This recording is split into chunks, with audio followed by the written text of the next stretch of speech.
ZB's Mike Hosking last Tuesday seized on another low-grade Aussie news outlet to hint at the same thing. The front page of one of the Australian papers yesterday had the lead story there for a while, lead story, biggest story going, under the headline, Jacinda Ardern slammed for pushing sign language interpreter out of view. But no Australian newspaper had a lead story about the Prime Minister shoving a sign language interpreter.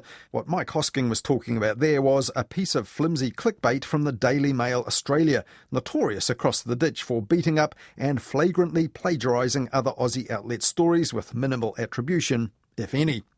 Now, this beat-up, though, appeared to be all its own work, but no other news outlet over there was as interested at that point as Mike Hosking. She slams into the sign interpreter, and keeps backing on in, and this woman's completely shunted out of view. It's the most astonishing thing you've ever seen.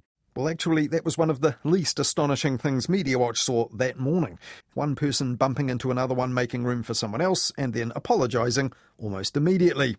But Mike Hosking carried on, echoing the Daily Mail's take. Then from behind the Prime Minister comes the sign interpreter, who gives her the filthiest look you've ever seen. Now, where is that to be found in the New Zealand media? The story was not in our media because there was literally nothing to see, and what Mike's mind saw as a filthy look was merely fleeting surprise that you needed slow-mo to spot, though Mike reckoned it was all about media control and compliance. Why is it in Australia on the front page and it's not in any of the New Zealand media, unless, of course, they don't do that stuff anymore because it might embarrass the Prime Minister? Exactly. But what this really showed was not Ardern's power over our news media, but the influence of Daily Mail clickbait. CNN picked up the story after that and debunked it. Critics of the Prime Minister pounced. What a rude bleep. Out of my way, peasant.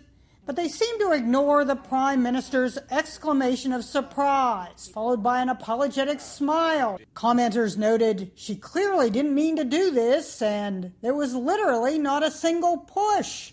But just the day before the tale of the Prime Minister's barging, which our media didn't touch with a barge pole, Mike Hosking was telling his listeners, in times like these, we need media telling truth to power. The tragedy with the state of the media these days is, one, not enough hard questions are being asked anymore, and two, too many journalists are too young because the pay's ordinary and the prospects aren't flash, so they don't have either the gonads to go hard or the institutional knowledge to truly dig in and get detail.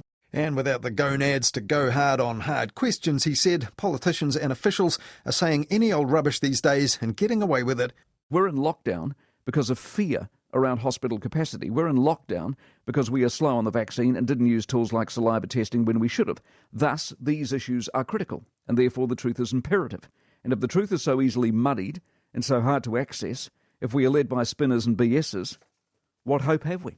But sometimes it's public figures who do know what they're talking about who call out the BSs in the media. It wouldn't matter if we had 10 times as many ICU But they are, Rob, they are. No, they're not. Singapore's coping with it. Singapore's coping with it right now. Singapore isn't right now. Singapore is coping with it right now. They're tight, but they're not overwhelmed. New South Wales isn't overwhelmed. Victoria's not overwhelmed. Not true. Last Tuesday, Dr. Rod Jackson told Mike Hosking a thing or two about that very issue of ICU capacity. You had the media full of nurses and doctors saying, oh my God, this is going to be a disaster. You have no idea of what it's like to work in a hospital. Have you ever worked in a hospital? No, of course I've not worked in a hospital. Of course you haven't, but we have. But what I know, here's what I know. People listen to us.